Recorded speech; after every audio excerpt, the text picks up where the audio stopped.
It's that time to open up the Peacock and Williamson mailbag. NBA versus NFL. Could NBA players really just stroll right into the NFL and get on the field? Trevor Lawrence versus the world. Lots of questions about why Trevor Lawrence is maybe even overrated versus some other quarterbacks in the NFL, and a whole lot more coming at you right now.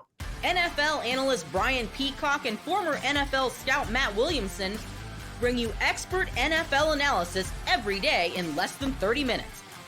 Get an inside look at the NFL on the field and in the front office with elite breakdowns to next-level analysis and in-depth information only for the real NFL fans.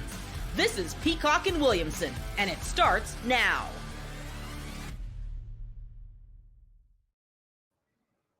Welcome to the Peacock and Williamson NFL Show. Brian Peacock alongside Matt Williamson at BD Peacock at Williamson NFL. Thanks, everybody, for making us your first listen on the Locked On Podcast Network, your team every day. We love our everydayers, and we love it. We appreciate it when you subscribe. Hit that subscribe button on YouTube or wherever you are listening to your podcast. Today's episode of Peacock and Williamson is brought to you by FanDuel. Make every moment more. Right now, new customers get $150 in bonus bets with any winning $5 bet. That's $150 with any winning $5 bet.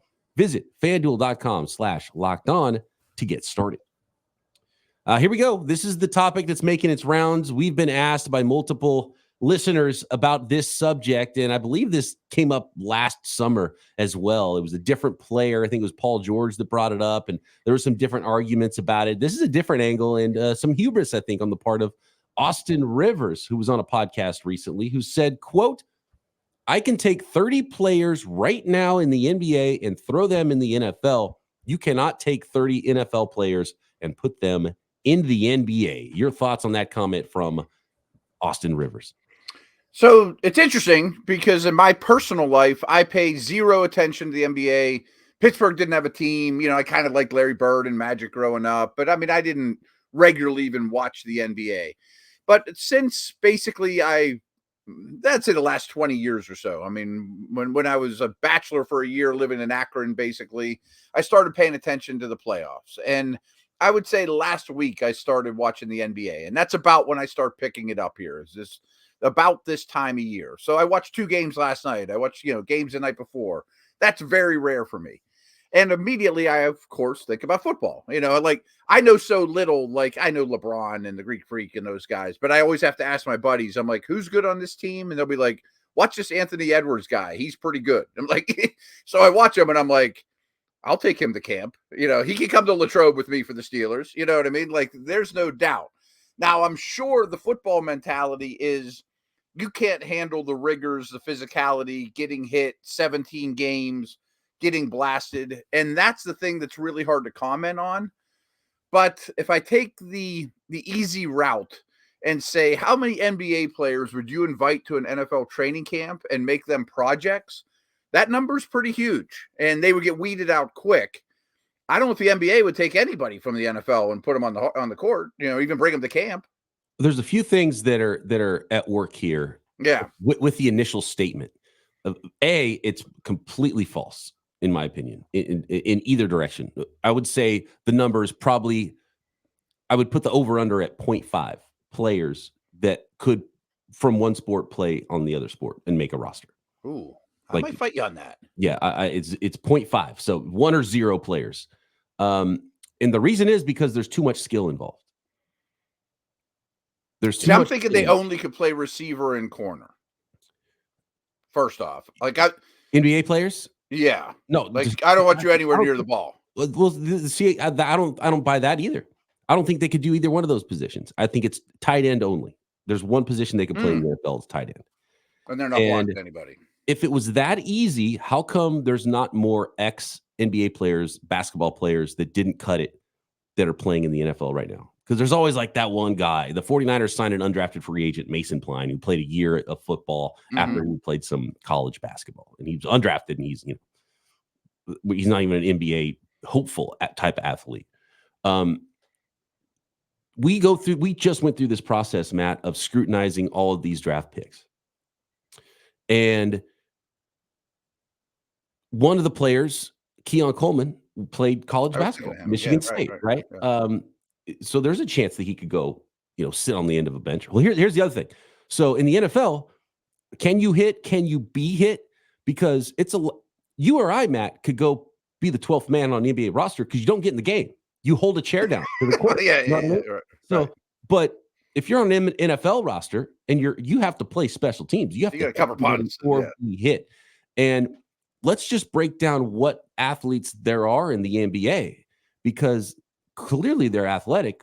I mean, NFL guys too are super athletic. There's 40-inch verticals all over the place in the NFL, right? It's just they lack height.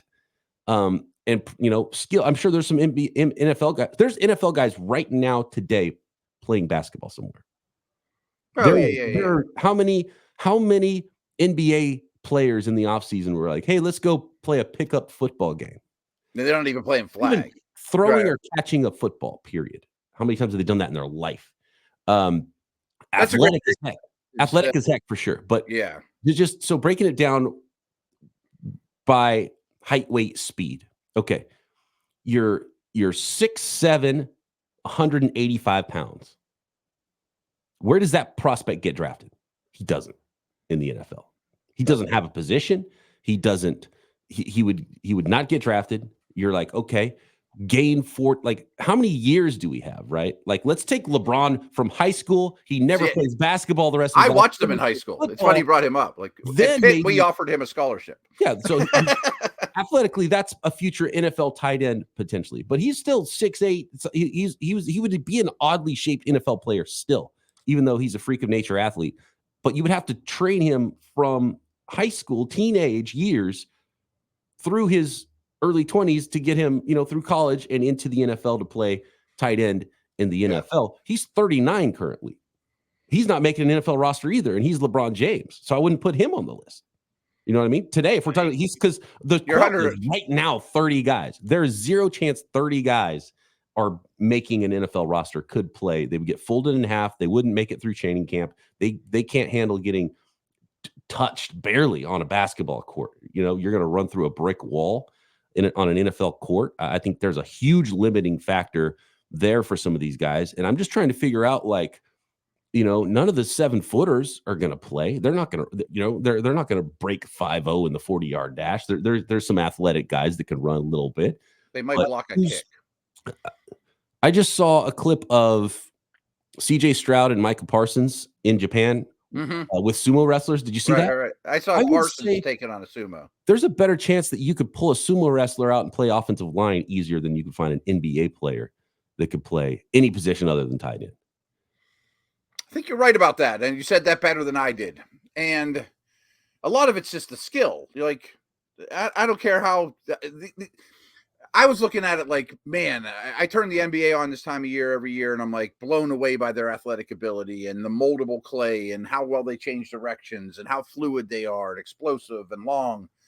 And maybe the conversation is kind of more the Keon Coleman one of, if you let all the candidates for both sides play football and basketball in college, where there's unlimited rosters, you know what I mean? Like, there's more roster space. There's some developmental time. I think more hoopers would translate to football than more football players would translate to hoops. But they would need so much time. Like, I referenced the LeBron stuff. So, like, I vividly remember watching LeBron's high school tape. And if you look at my timeline, Jeremy Fowler wrote an article about it. Sports Illustrated wrote an article about it way back when. I was quoted in it. And he just played because he was good, and he had a lot of buddies on Akron St. Vincent St. Mary's team, and all he did was line up outside the numbers and run go routes and then throw the ball high, and he'd go pluck it. I mean, like, it was a bad. Who's going to cover? I saw the same clips. It's bad because he wasn't even that good of a, like, he was a much better. It wasn't like, oh, this guy's an amazing football player. He was just big and athletic.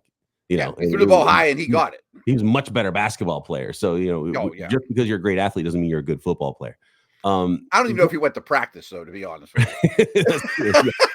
I mean, like, they weren't getting LeBron hurt. You would think LeBron could be an NFL tight end if that's the path he chose and took, right? But again, the skill problem, how long does it take? And I think that's a big part of it. One thing is there's a 53-man rosters in the NFL. So there's just more opportunities. There's only 12-man rosters. If there's 53-man NBA rosters, well, it'd be a heck of a lot easier for any of these great athletes to go play on a basketball team, right? So if you're just talking about the number of total players, whatever that number is in the NFL is, 4 times bigger than it is in the NBA. So if you opened up the same amount of numbers, would more NFL athletes be able to play that number? And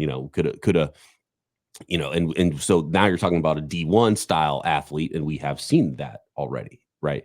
As far as NFL athletes playing college football, some of them currently have played college football, basketball. I mean, that right. They're in the NFL. There's guys that could probably shoot the lights out. They're just not tall enough, right? They're just not the right body type to play in the NBA, which is a big part of all of this in scouting. And we go crazy with scouting and like knock guys for whatever. Think of whatever tall, skinny wide receiver, right? And he gets knocked because of his body type. Is not an asset necessarily. And these guys are, even more weirdly shaped compared to what we are looking for NFL players. I would put it a different way. There's a much better chance that you could put a starting 5 NFL players that are a much better basketball team than you could put a starting 11 offense or defensive NBA players that are a football team. Oh, yeah. There's no centers. There's no guards. Would be worse, right? They wouldn't block a soul. Right. Like maybe there's an edge rusher in the group. Like I keep looking at length and like somebody that can explode off the ball. Who can? And here's my biggest. I think the biggest one for me is the perfect example of it. So what kind of NBA player would make a good football player? A guy who's maybe not, height isn't his biggest strength, but he's a tough guy. He's strong. He's got some girth to him, some physicality, right? So you think, Draymond Green, perfect example. Like a Barkley, maybe. But I mean, right, exactly. But we have tape of Draymond Green at the Michigan State when he was in college trying to play football, tight end at the Michigan State spring game. And he was awful. It is it was terrible. It is awfully ugly. And he's like the perfect example of what you'd think, okay, this is what would make maybe a good football player. And it was bad. Maybe he should have been playing on the D line instead, but it didn't look right. So it doesn't immediately translate just because you're a good athlete or whatever. Physicality is different. You don't just run down the field untouched and just to get to jump up and catch a ball in the end zone. Right. I think you nailed it. What the strength would be for most of these guys immediately. You would need years and you would need to hone your skills. There's not enough skills to be at that level for the transition from one sport to the other. So that's why I think the number is 0.5. I would love to mold an eager, tough NBA athlete into a football player, but it wouldn't happen quick. And I'm sure when this got thrown out on social media, a lot of football players probably responded like, dude, you should have seen me hoop in high school. I was Indiana Player of the Year or Michigan Player of the Year. Yeah. And you still have no chance. I mean, you're still far from being an NBA player. You know what I mean? What's funny is the responses, I would think that too. The responses aren't that. The responses are the opposite. Come on out and we will fold you in half is kind of the responses we're hearing from the NFL guys. And they're not saying that we could play in the NFL or in the NBA. They're saying, no dice. Last example I have in being a tall, athletic person, and speed is a big thing. Like these guys are athletic, but how many NBA players are running 4.4 or better? Even though they're super athletic, smooth, flat out speed isn't as much of an attribute, right? Yeah. And they're all kind of too tall, so that's going to limit all the positions except for tight end. No one's strong enough. So real quick, just of a personal example, when I was the recruiting assistant at Pitt, Darrelle Revis and Terrell Pryor were phenomenal football recruits, of course, and they were also clearly the best basketball player in the city, if not the state. And I watched a ton of their basketball tape, because we were trying to get both of them. We ended up with Revis, and they were unbelievable. They were better than everybody in the court times 1,000.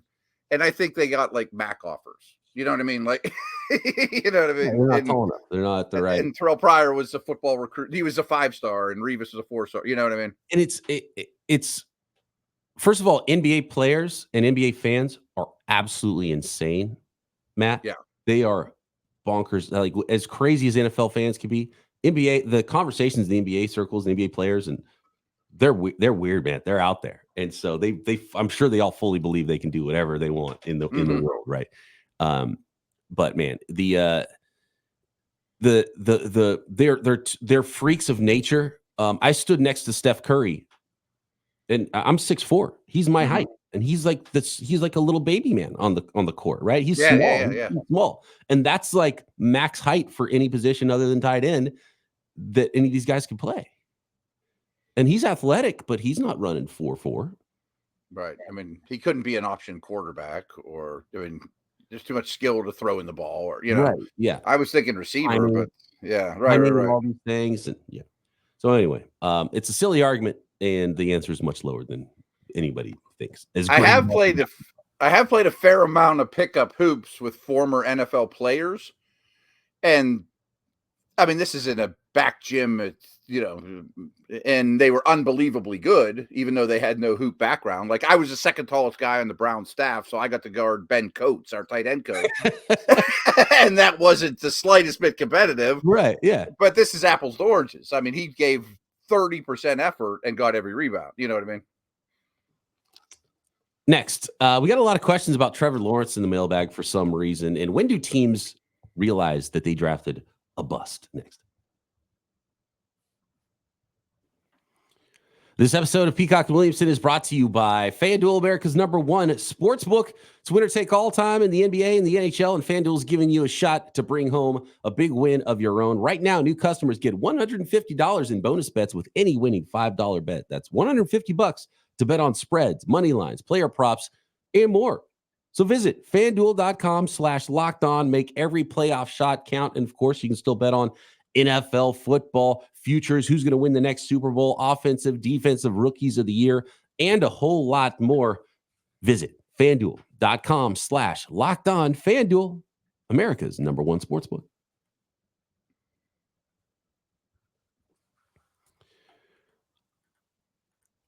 The fans out there, Matt, speaking of crazy NFL fans, everyone gets really insecure in the offseason. They're like, why isn't our guy better than the other team's guy?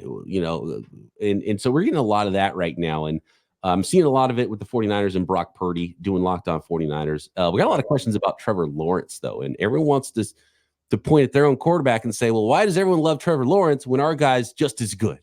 And it started with Gardner Minshew. And this one from BWigs92, he threw up some stats here, and he said, is Trevor Lawrence good? This comp between Minshew and Lawrence is interesting. Gardner Minshew has thrown more touchdown passes and less interceptions than Trevor Lawrence during their NFL careers. 59 touchdowns to 58 touchdowns favoring Gardner Minshew, and 24 interceptions to 39 interceptions favoring Gardner Minshew versus Trevor Lawrence. I think it's an awful comparison. Cherry-picked stats was my only take on this one, but there's other questions about Trevor Lawrence too.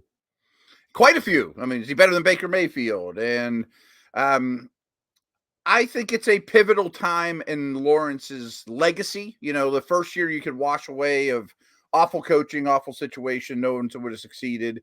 Now it's kind of put up or shut up time if you're going to be a true superstar. Like, I think he's over the hump of he's a franchise quarterback all day long. I'm still a huge believer. If we were, for example, if the NFL created a new expansion team, the California Peacocks, and I had a top 10 pick, I wouldn't hesitate to draft Lawrence. And I urge everyone to actually listen to it yesterday, now that I'm thinking about it. The Athletic does this every year where they have two quarterback experts on. It used to be Nate Tice. This year, Nate didn't join them. And they have a quarterback draft. Mahomes went first. Allen went second. Lawrence went like seventh, from people I really trust that are quarterback experts. And I didn't bat an eye. I thought, I'm cool with that. I'm still on board. And maybe it is a little bit of leap of faith. Maybe he's been a little bit disappointing. But, he went ahead of Caleb Williams. The California Peacocks, would you rather have Williams or Lawrence? I mean, I think that would be pretty close. I think that's a close one. Yeah. Similar idea. And maybe knowing what Trevor Lawrence is, you would think, okay, there's a certain amount of potential that Caleb Williams is better than that, and it's worth betting on, because the downside is maybe you don't think that there's a big enough downside that he's going to be a lot worse than Trevor Lawrence. Mm-hmm. I could buy it. I don't know that I would necessarily take Caleb Williams over Trevor Lawrence. I would probably take Trevor Lawrence knowing that he's already good, and I think there's a lot more there. And that's the thing. He's not done yet. He went to a really bad situation to start his rookie year. So, I don't know how many, do we hold Peyton Manning's rookie year against him when he threw more interceptions and touchdowns by a lot, And so you got to watch him play. And there's not many stats that, Gardner Minshew throwing a 3-yard pass on 3rd and 7 and completes it, but guess what? You're still punting. You know what I mean? So it's like, what are we really doing here? Just watch the games, watch the players, and it's not a knock on the other guy. It's not a knock on Baker Mayfield. It's not a knock. There's the Herbert Tua thing that we get a lot of questions about as well. It's not a knock on Tua to say that I've taken Herbert easily, right? And in a lot of these conversations, I'm taking Trevor Lawrence, and you can take your guy if you want, but it's not a knock on your guy to say another guy you prefer him, and you can find a stat that's going to say anything you want eventually. Yeah, and one thing I talk about a lot with quarterbacks is there's no stat for the Matthew Stafford attempts this pass, but Baker Mayfield doesn't, or Derek Carr turns down a lot of throws, and boost his completion percentage by dumping it to Kamara, where Stafford would have driven the ball, maybe throw an interception, but drive the ball in a tight window. The passes you don't attempt, there's no stats for. And the serious coaches, play callers, big time tape watchers will tell you limitations is the word. Like, hey, Baker Mayfield's fine. Even Kirk Cousins is fine. But they have limitations. And the defensive coordinator knows it. And the play caller knows it, and it's hard to work around the quarterback's limitations. And I don't think Lawrence has, hardly any limitations. We've got more in the hopper. We took up a lot of time with the NBA NFL conversation, which is a fun one, so that's okay. But I want to get to, is Chris Ballard overrated? And when do teams know that their draft pick is a bust? Next. This episode of Peacock and Williamson is brought to you by Monopoly Go. We've all been there, either as a player or a fan. It's halftime, scoreboard not looking good. You're feeling low, not sure you or your team can pull out a win. That's when you dig deep, you lift up your head, and you say to yourself, it's time to get back in the game, pull off some bank heists, and take as much of my friend's money as I possibly can. That's right. The smash hit mobile game Monopoly Go lets you compete with your friends and get the most riches and the biggest empire. You can work with your friends. You can also work against your friends and heist their money. And you can win with your buddies. You can charge them rent on the iconic Monopoly properties. And so play it however you want and climb those leaderboards. So get back out there. Put your game face on. Download Monopoly Go, now free on the App Store or Google Play.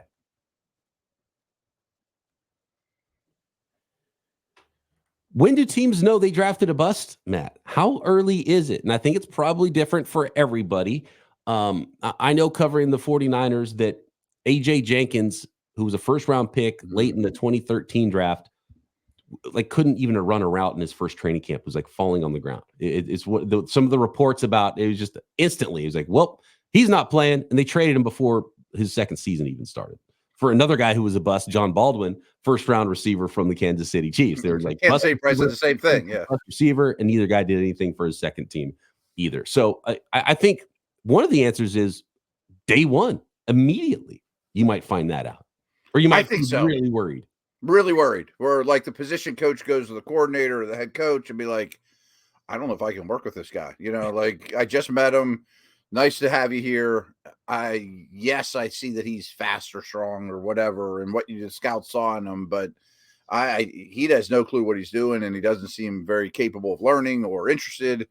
I will say, again, this is different. I mean, it's kind of like our basketball conversation, but we used to give out 25 scholarships a year. That was the max when I was at Pitt, and 25 more or less, would show up at camp the first day, and you'd be like, I don't think 3 of them have a shot. You know what I mean? Like, he got fat, or he doesn't, he's not adjusting to being away from home, from Miami to Pittsburgh or Houston to Pittsburgh, or he's just getting run over by seniors and not even the slightest bit competitive.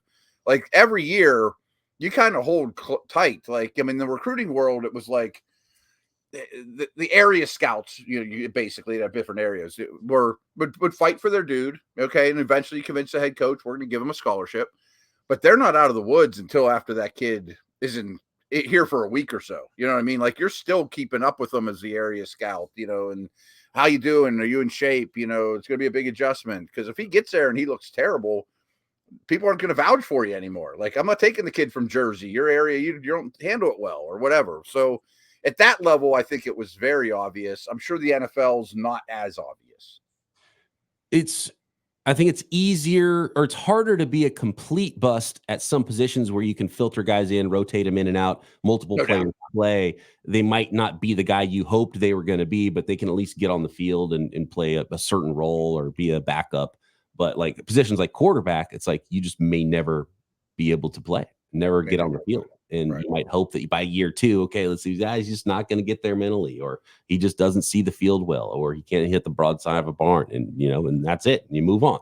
And so I think it's harder to stamp the position as a bust with quarterbacks, but man, it can take a little while. But man, I think it probably happens. I think most teams have a really good idea after the rookie season and maybe after rookie training camp. Yeah, I mean, a week of being with them time and time again, maybe even rookie mini camp, definitely into training camp when they're really hitting, I think you have some serious concerns. And then you'll see teams quickly into training camp. We'll go get that veteran linebacker for league minimum to a 1-year deal, because Johnny in the 5th round is a long way away and may never get there. I was going to say something smart. I forget what the heck it was, but oh well. You mentioned positions. I think that's really important too. Like, we know Xavier Worthy can at least come out there and run go routes. I'm sure Chop Robinson can at least on 3rd and 8 run, speed rush. You know what I mean? But like, I answered this 8,000 times last year, because it took Broderick Jones a good 5-6 games before he became the starter. I'm like, a lineman can't just be situational. You know what I mean? Like, yeah, I can't just come out there and do one thing well. I mean, linemen can't have holes. Why don't they do that? Why don't you sub in a 3rd down tackle? You could, right? He's a pass protecting specialist, right? Yeah. Who are you fooling? You can still run the ball once, It's 1st down, roll 5 guards out there. And then on 3rd and 8, yeah, you bring guys that are better pass blockers that aren't people movers. How come no teams tried that? I have actually, that's a long conversation, but why does every offensive lineman have to play every snap? You know what I mean? Like, is it a tough guy thing? Like, once in a while you could pull a guard out for a series, or he's got a bad shoulder, or, I think it's a tough guy thing. It might be.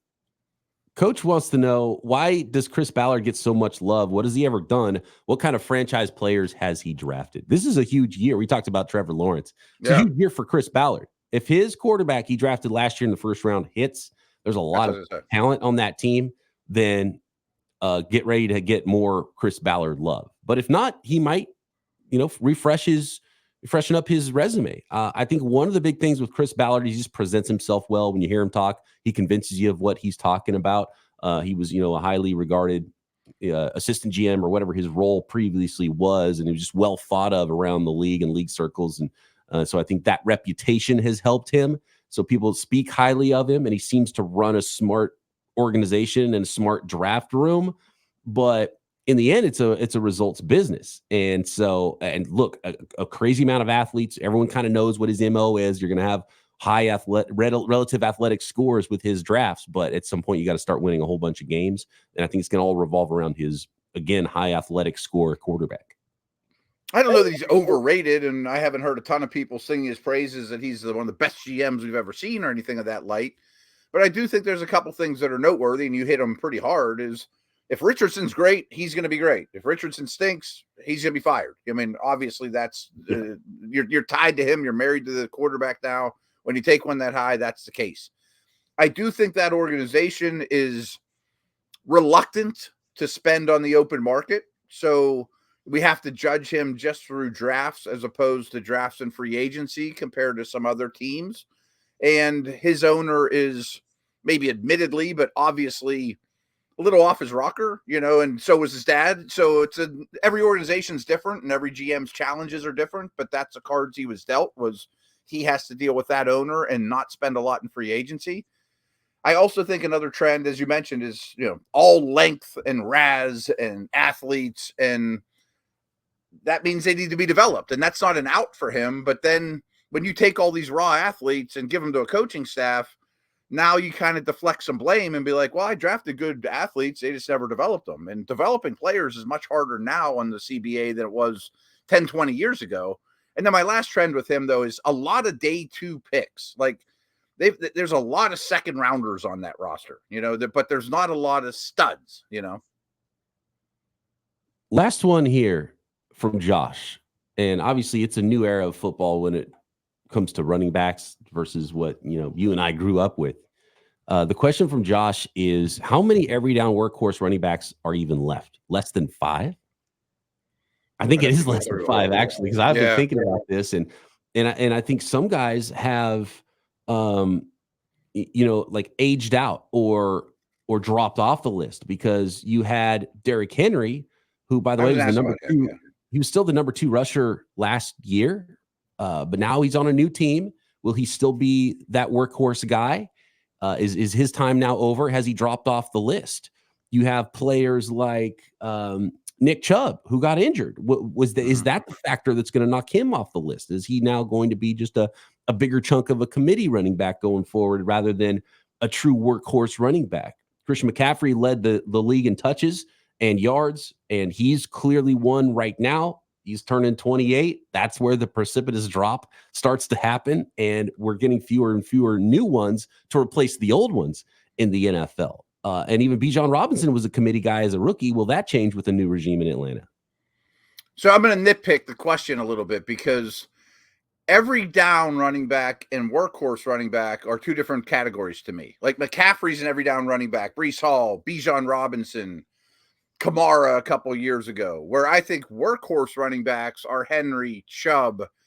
I'm not even saying he's great, but Najee Harris is a workhorse running back. You know what I mean? He's not that's the beauty of him. Gus Edwards is a workhorse running back. Like, the things they have going for him is you could beat the crap out of these guys. You know what I mean?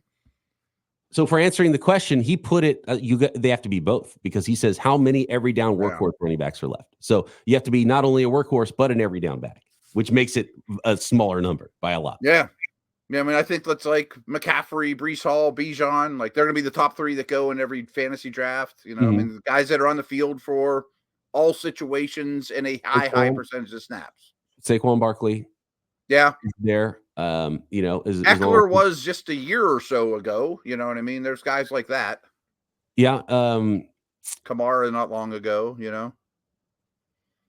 Henry's close. I mean, he's just not going to be out there on 3rd and 8. And he never has been. Yeah, so he's probably not really that guy, even though workhorse, and he gets most of a huge chunk of the snaps. Travis Etienne gets a lot of snaps, 1,000-yard back for the Jacksonville Jaguars. Yeah. I mean, it's probably true. It's less than 5, though. If you true workhorse every down backs, it's less than 5. I mean, like, is Ramondre Stevenson one? I mean, if Najee Harris, I mean, you only have to be great. I mean, if you're getting 80% of your touches in the backfield, I think you qualify. Can you be for a short time, or are you currently and projected to be is kind of a little bit different, because James Conner can carry the ball 200 times and be on the field on 3rd down. See, I think he counts. Yeah. It's not, so I think it's a big number, but that's not ideal.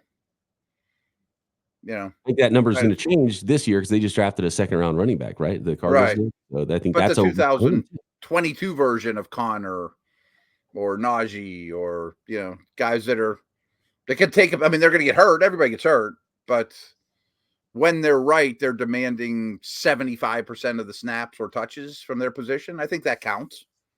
Yeah, but it's a tough life. And projecting 2024, who of those? Because the guys that may have done it in the past, Connor, Henry, might not do it anymore. Right. No, I think it's always a dwindling number. I mean, because there'll be somebody that emerges that we don't think. What's his face? Brooks from Texas might get, if he's healthy, might get a ton of them for Carolina, or you know what I mean? Jacobs and Josh Jacobs is a great one. He counts.